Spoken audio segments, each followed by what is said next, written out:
Good morning friends, Har Har Mahadev. మీ మా ప్రయాణానికి స్వాగతం. ఇది వచ్చేసి రోడ్ వచ్చేసి ధార్చులా నుంచి ఆది కైలాష్ వెళ్ళే రహదారి. ఇది ఇప్పుడు అండర్ కన్స్ట్రక్షన్ లో ఉంది కాబట్టి మనకు ఈ విధంగా కనిపిస్తుంది. ఒక్కసారి రోడ్డు మొత్తం కంప్లీట్ అయితే గనక యాత్ర చేయడానికి చాలా సాఫీగా ఉంటుంది. ఇంకో ముఖ్యమైన విషయం ఏంటంటే ఇక్కడ హెవీ 4x4 వెహికల్సే నడుస్తాయని ఒక భ్రమలో చాలా మంది ఉన్నారు. అలాంటిది ఏమీ లేదు. మీ దగ్గర ఆల్టో కారు ఉన్నా పర్వాలేదు, ఈ దారిలో వెళ్ళొచ్చు. ఎందుకంటే మేము చూసిన దాంట్లో చాలా వరకు ఆల్టో కార్లు కూడా, చిన్న కార్లు కూడా ఇక్కడ ఈ దారిలో వచ్చాయి. అలా సంశయం ఏమీ లేదు, ఏ వెహికల్ ఉన్నా రావచ్చు. ముఖ్యంగా ఏంటంటే హైదరాబాద్ నుంచి వచ్చేవాళ్ళు, అంటే దక్షిణ భారతం నుంచి వచ్చేవాళ్ళు ఏదైతే ఉన్నారో మొదటగా హైదరాబాద్, నాగ్పూర్, జబల్పూర్, బరేలీ, పిథోరాగఢ్, ధార్చులా ఈ మెయిన్ ప్లేసెస్ ఇవి. అదే ఢిల్లీ నుంచి వచ్చే వాళ్ళు ఉంటే కనుక ఢిల్లీ, పిథోరాగఢ్, ధార్చులా ఈ విధంగా రావచ్చు.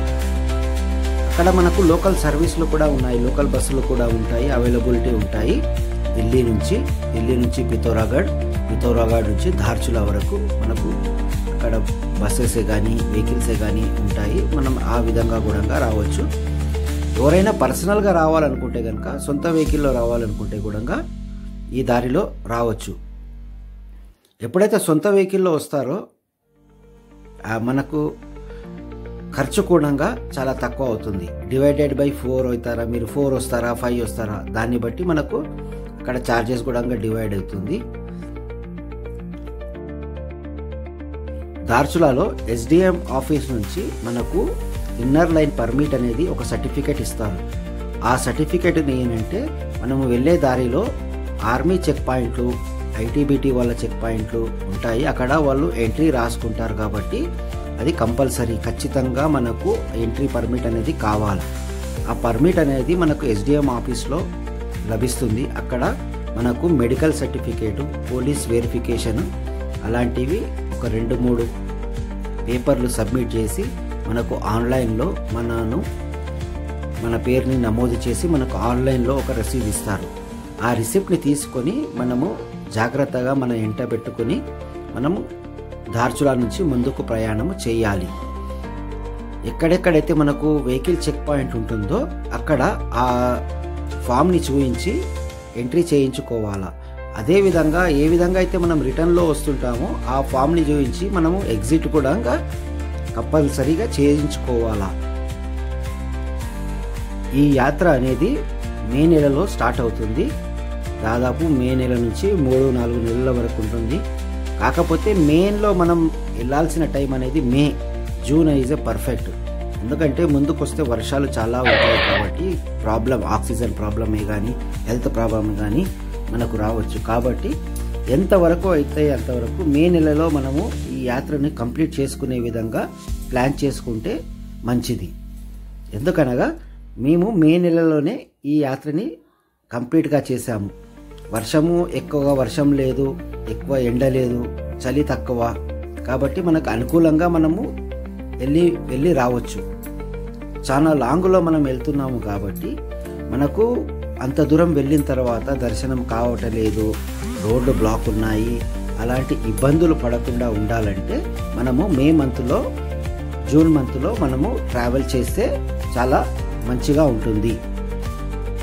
3 లేదా 4 గ్రూప్తో వస్తున్నారు అంటే మీరు మీ సొంత వాహనాన్ని తీసుకొని రావటమే చాలా బెస్ట్, రీజనబుల్. ఎందుకంటే మీకు హైదరాబాద్ నుంచి దాదాపుగా ఆది కైలాష్, ఓం పర్వత్, మళ్ళీ రిటర్న్ మీరు హైదరాబాద్ చేరుకునేసరికి దాదాపు మీకు డీజిల్ ఖర్చే కానీ పెట్రోల్ ఖర్చే కానీ 30,000 నుంచి 35,000 రూపాయల ఖర్చు అవుతుంది. దాదాపు 7,000 రూపాయలు టోల్ ఛార్జెస్ ఖర్చు అవుతాయి మీకు. మళ్ళీ వచ్చేసి మీ ఫుడ్ మొత్తాన్ని కలిపితే దాదాపు ఒక 25,000 ఖర్చు. మొత్తానికి యావరేజ్గా మీరు తీసుకుంటే గనక 70 నుంచి 75,000 లోపల మీరు ఈ యాత్రని సంపూర్ణంగా వీక్షించి రావచ్చు. అలా అన్నప్పుడు 75,000 డివైడెడ్ బై మీరు ఎంతమంది ఉన్నారో దాన్ని డివైడ్ చేసుకుంటే మనకు చాలా రీజనబుల్ అవుతుంది. అదే సోలోగా ఉన్నారంటే మీరు డైరెక్ట్ ఢిల్లీ రావాలా. ఢిల్లీ నుంచి ధార్చులా వరకు బస్సెస్ ఉంటాయి. ఆ బస్సెస్లో వస్తే కనుక ధార్చులాలో మీకు అక్కడ టూరిస్ట్ ప్యాకేజ్ వాళ్ళు ఉంటారు, హోటల్ వాళ్ళు ఉంటారు. వాళ్ళు అక్కడ లోకల్గా తీసుకొని వెళ్ళి వచ్చే ప్యాకేజీలు ఉంటాయి. ఆ ప్యాకేజ్లో కనుక మీరు వెళితే మీకు రీజనబుల్గా అవుతుంది.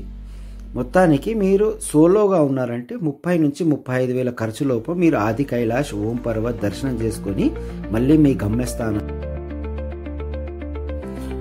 మీరు స్వెటర్లే కానీ మంకీ క్యాప్స్, గ్లౌజెస్ ఖచ్చితంగా తీసుకొని రావాలి.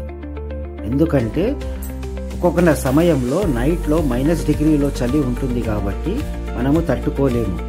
కాబట్టి ఆ కోల్డ్ డ్రెస్సెస్ గుటంగా మీరు హెవీవి తీసుకొని రావాలా. ఏదో మామూలుగా మీరు వేసుకొని గరం బనీన్ వేసుకున్నాము వచ్చాము అంటే కుదరదు. మీకు -5 డిగ్రీస్ వరకు తట్టుకునే కెపాసిటీలో స్వెటర్స్ ఏవైతే ఉంటాయో అవిటిని మీరు తీసుకుని రావాలా. మరీ పెద్దవాళ్ళు అయితే కనుక ఇంకా జాగ్రత్తగా ఉండాలా. వాతావరణం అనేది ఎప్పుడు చేంజ్ అవుతుందో తెలియదు, ఎప్పుడు వర్షం పడుతుందో తెలియదు. కాబట్టి అన్ని విధాల సిద్ధంగా ఉండి మనము ఈ యాత్రని చేయాలి. ధార్చులా నుంచి బయలుదేరే ముందు ఖచ్చితంగా పెద్దవాళ్ళు ఉంటే కనుక ఆక్సిజన్ సిలిండర్ని క్యారీ చేయాలి. మన దగ్గర ఉన్నా లేకపోతే అక్కడ లోకల్లో ఉన్న టూర్ ప్యాకేజ్ వాళ్ళు దగ్గర మనకు ఆక్సిజన్ సిలిండర్స్ అవైలబిలిటీ ఉంటాయి. అవి మనము మన వెంట తీసుకొని రావాలి. కంపల్సరీగా ఆక్సిజన్ సిలిండర్ అనేది మన వెనకాల ఉండాలి. ఎందుకంటే ఆది కైలాష్లో మనకు మార్నింగ్ అవర్స్లోని శ్వాసకు కొద్దిగా ఇబ్బంది ఏర్పడుతుంది. కాబట్టి ఆక్సిజన్ సిలిండర్ ఉంటే మనము అక్కడ కంట్రోల్ కావచ్చు, లేకపోతే మనకు ప్రాబ్లం క్రియేట్ అవుతుంది.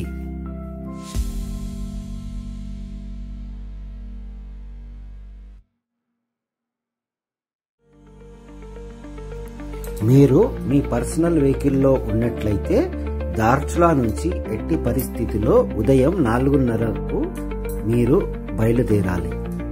అదే మీరు టూర్ ప్యాకేజ్ వాళ్ళతో పాటు ఉన్నారంటే వాళ్ళే ఓ టైమింగ్ చెప్తారు, ఆ టైమింగ్కు మనము బయలుదేరాలి.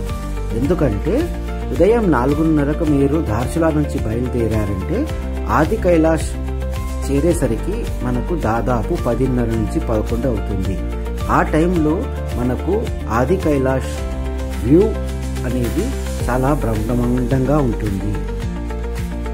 ఎప్పుడైతే మనకు ఆఫ్టర్ మధ్యాహ్నం 12 దాటుతుందో మేఘాలు చాలా మటుకు కమ్ముకొని ఉంటాయి. కాబట్టి మనకు దర్శనం చేసుకోవడానికి ఇబ్బంది అవుతుంది. ధార్చులా నుంచి మనము బయలుదేరే ముందు అక్కడ బిస్కెట్లే కానీ ఫ్రూట్సే కానీ కంపల్సరీగా క్యారీ చేయాలా. వాటర్ బాటిల్ క్యారీ చేయండి.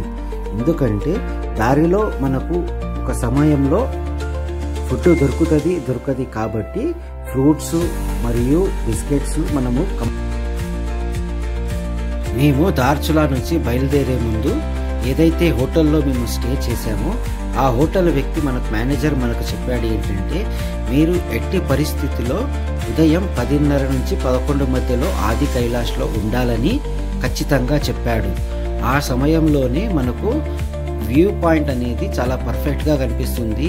ఆ శివుని పర్వతం అనేది మనకు బ్రహ్మాండంగా కనిపిస్తుంది. దాని తర్వాత మొత్తం మేఘాలు వచ్చేసి కమ్మేస్తాయి. కాబట్టి మనకు దర్శనం అనేది కరెక్ట్గా కాదు అనే ఒక విషయాన్ని అక్కడ హోటల్ మేనేజర్ గారు మనకు తెలిపినారు. అదేవిధంగా మేము ఉదయం 10:30 నుంచి 11 మధ్యలో ఆది కైలాష్ చేరుకొని మంచిగా దర్శనం చేసుకున్నాము. అక్కడి నుంచి దర్శనం అయిన తర్వాత మళ్ళీ రిటర్న్ మేము గుంజికి వచ్చి స్టే చేశాము. మళ్ళీ నెక్స్ట్ వీడియోలో మీకు గుంజి నుంచి ఓం పర్వత్కి వెళ్ళే దారి మొత్తం చూపిస్తాను. దాని గురించి విశ్లేషంగా చెప్తాను, మీకు తెలుపుతాను. ఈ వీడియో గనక మీకు నచ్చినట్లయితే లైక్ చేయండి మరియు సబ్స్క్రైబ్ చేసుకోండి. ఆ సదాశివుడు ఎల్లవేళలా మీకు ఆయురారోగ్యాలు సంతోషంగా ఉంచాలని మనస్ఫూర్తిగా కోరుకుంటున్నాను. హర హర మహాదేవ శంభో శంకర. హర హర మహాదేవ శంభో శంకర.